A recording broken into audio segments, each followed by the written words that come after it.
Pessoal, tá complicado. Os grandes talentos brasileiros estão indo cada vez mais cedo para a Europa. E segundo os veículos de mídia e, consequentemente, grande parte dos torcedores, eles estão certos em ir mesmo. É isso.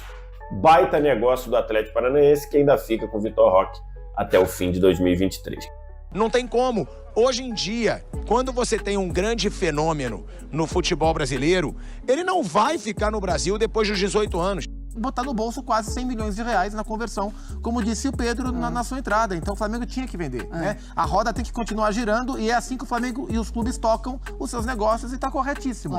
A noção de que o jogador brasileiro super talentoso que receba uma grande oferta de um clube europeu deve aceitar essa proposta prontamente está enraizada na cabeça de comentaristas e amantes do futebol brasileiro há décadas. Eles dizem que caso o jogador decida ficar aqui mais uns anos, ele estaria colocando em risco seu futuro e de sua família. Isso porque está sujeito a lesões, que em casos mais sérios precisam de cirurgia e longa reabilitação, afastando assim o interesse de clubes do exterior. Sem propostas do exterior, o futuro do jogador e da família estariam comprometidos financeiramente. Mas quando isso começou? Como foi que chegamos a esse ponto? E será que em 2026 isso ainda é verdade? Será que mesmo com a melhora na gestão das equipes brasileiras, ainda assim a melhor opção para o jogador é ir para a Europa o quanto antes? Eu sou o Louro Johnson, então bora pro vídeo para entender melhor essas questões.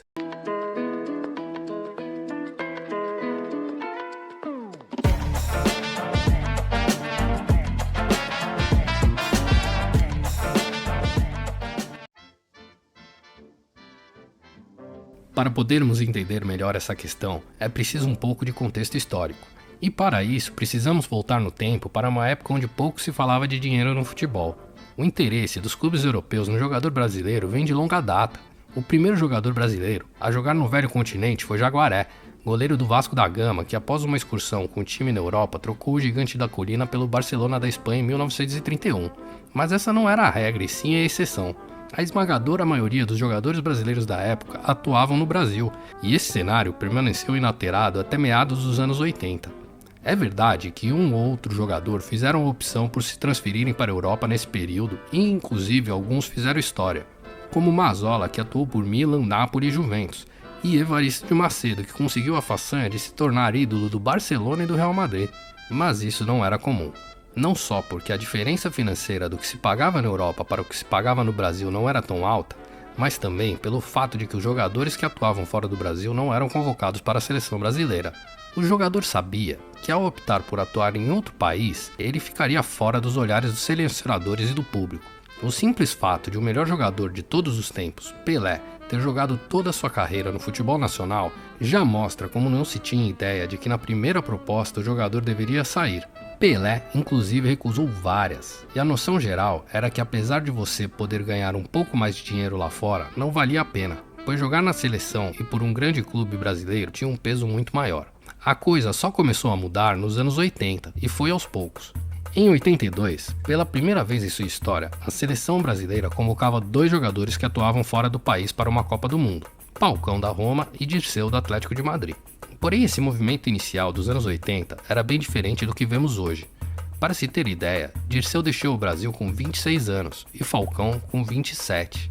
Os clubes estrangeiros vinham ao Brasil para buscar jogadores prontos, no auge de suas carreiras, para terem um impacto imediato no time.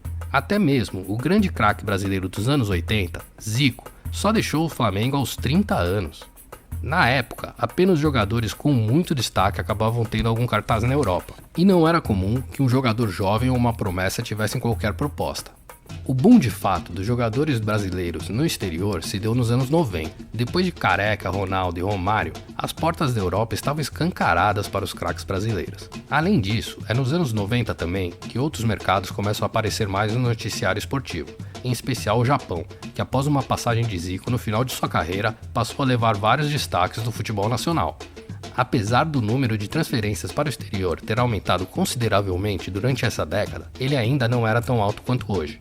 O perfil do jogador que conseguia essa oportunidade também era diferente do atual. Jogadores costumavam sair no início de suas carreiras, mas apenas após alguns anos atuando em alto nível no Brasil, com sua formação como atleta praticamente concluída, e chegavam na Europa um pouco antes do seu auge, com a expectativa de titularidade. A maioria dos jogadores que saíam do Brasil se tornavam a grande referência dos seus clubes.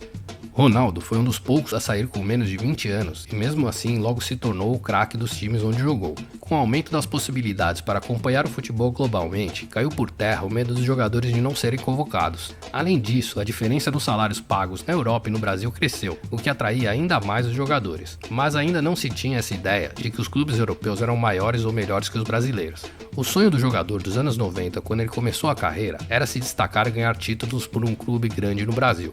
Tanto que ainda era comum vermos bons jogadores terem toda a sua carreira ou pelo menos 80% dela no país. Não se falava em Champions League por aqui no início dos anos 90. É no final da década, com os grandes nomes da seleção jogando na Europa, que os brasileiros começaram a acompanhar um pouco mais, apesar do interesse ainda ser muito reduzido.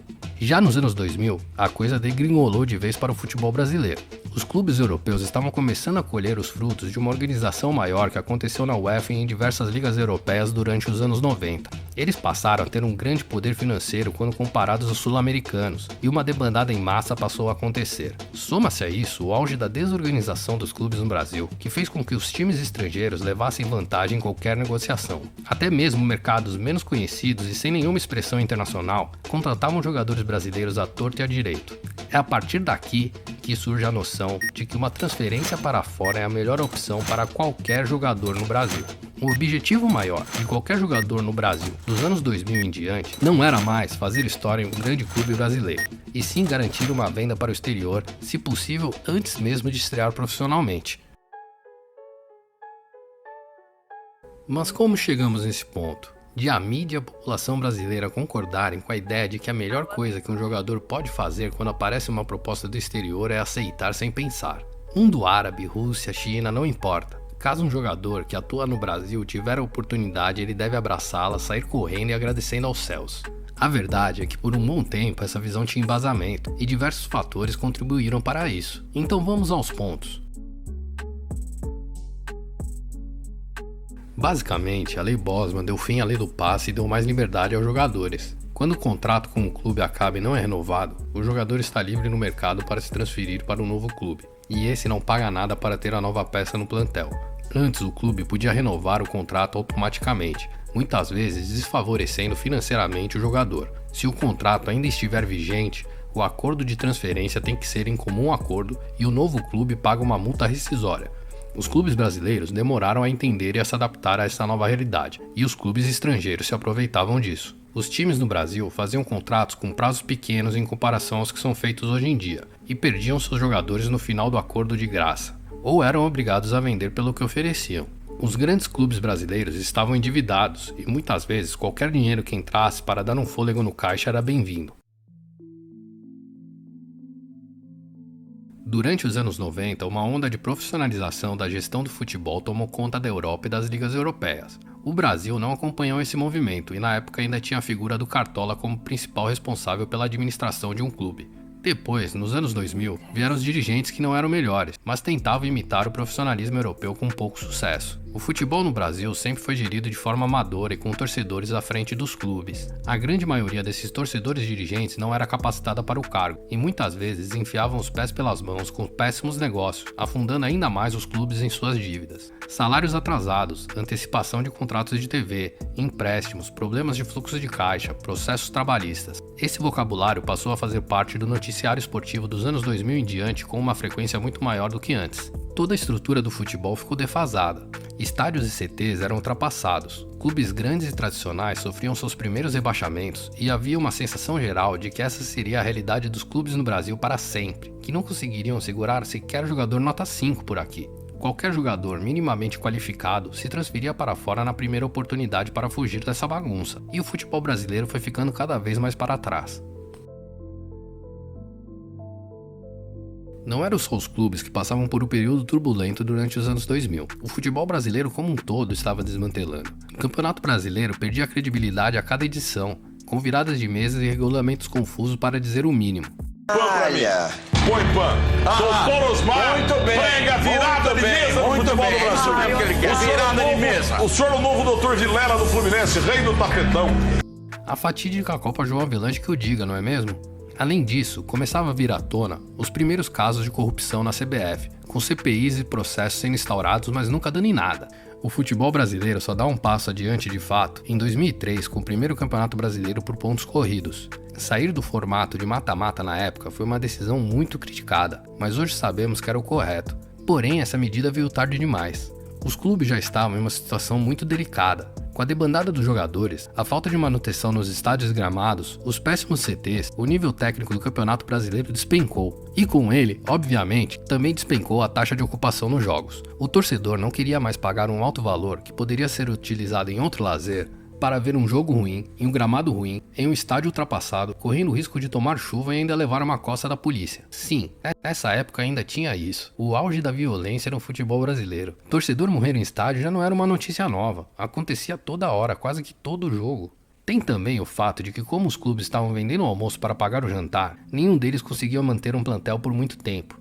Pior ainda, qualquer jogador que tivesse o mínimo destaque deixava o clube na primeira janela de transferências. Assim, só ficavam nos clubes brasileiros as sobras e era muito raro você ver um jogador permanecer 4 ou 5 temporadas no mesmo time. Os jogadores não tinham identidade com os clubes e os torcedores não se sentiam representados por aqueles jogadores. É nessa época também que a figura do empresário fica mais forte e agrava ainda mais esse cenário. Devido à situação precária dos clubes, muitos passaram a buscar acordos com empresários de jogadores, mas na maioria das vezes esses acordos acabavam mal para os times. Com um poder de barganha muito maior, diversos jogadores e empresários ficavam com boa parte da multa contratual para eles, e quando eram vendidos, o clube não recebia um bom dinheiro e não tinha como repor a perda à altura. Os clubes tinham pouco poder para barrar uma transferência, visto que às vezes não detinham nem metade dos direitos econômicos dos atletas. Esses empresários e jogadores passaram a ter uma influência muito grande dentro dos times, utilizando das categorias de base para benefício próprio. À época ainda não existiam restrições da FIFA quanto a empresários terem percentual do direito econômico dos jogadores e eles se aproveitavam disso. Apesar do nível técnico do futebol brasileiro ter caído, o que não caiu foi o nível de cobrança dos torcedores e da mídia. As torcidas no Brasil são extremamente passionais. Em um momento que eles sentiam a fraqueza de todo o sistema, eles se aproveitavam para aterrorizar.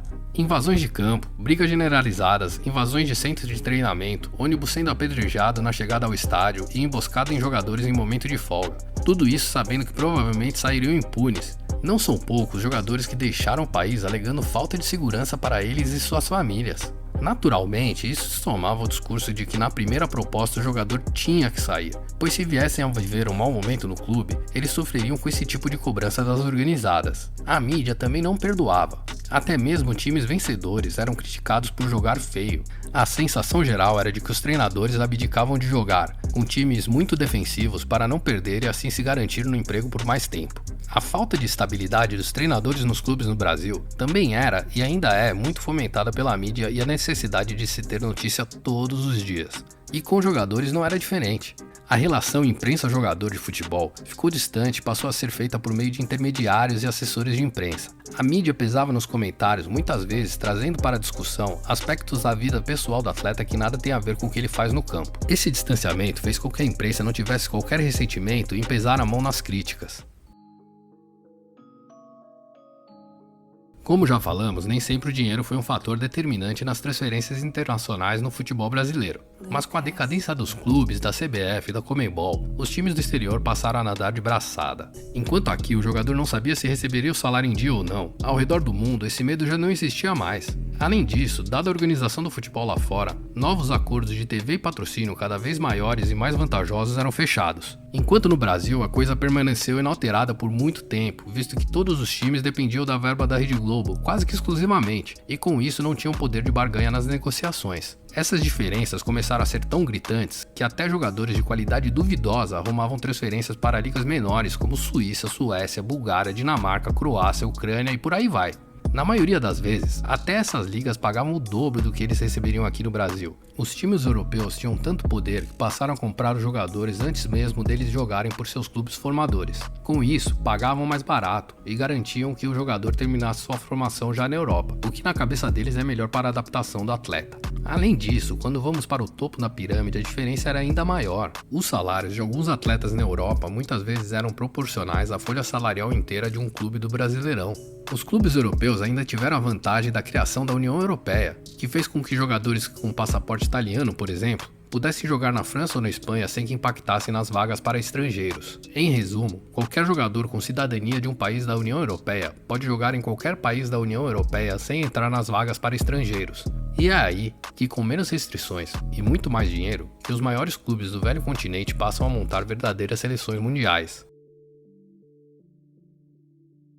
Não é segredo para ninguém que o jogador brasileiro quase sempre tem uma origem muito humilde, e com isso vem toda a responsabilidade de mudar a realidade de vida não só dele como de toda a família. Desde que os jogadores de futebol passaram a receber altos salários, a pressão no jovem jogador brasileiro sempre esteve presente. O futebol tornou-se a grande esperança de muitas famílias para sair da pobreza. Sempre que um garoto começa a treinar na base de um clube, ele sabe que o sucesso dele pode garantir um futuro próspero e seguro para todos os seus entes queridos. Eles carregam consigo essa responsabilidade desde os 12, 11, às vezes até 10 anos de idade. E com tudo que já foi falado, para garantir esse futuro não bastava mais que o jogador se tornasse profissional, ele tinha que conseguir uma transferência para fora. É lá que estavam organizados, pagando em dia e com salários bem mais altos.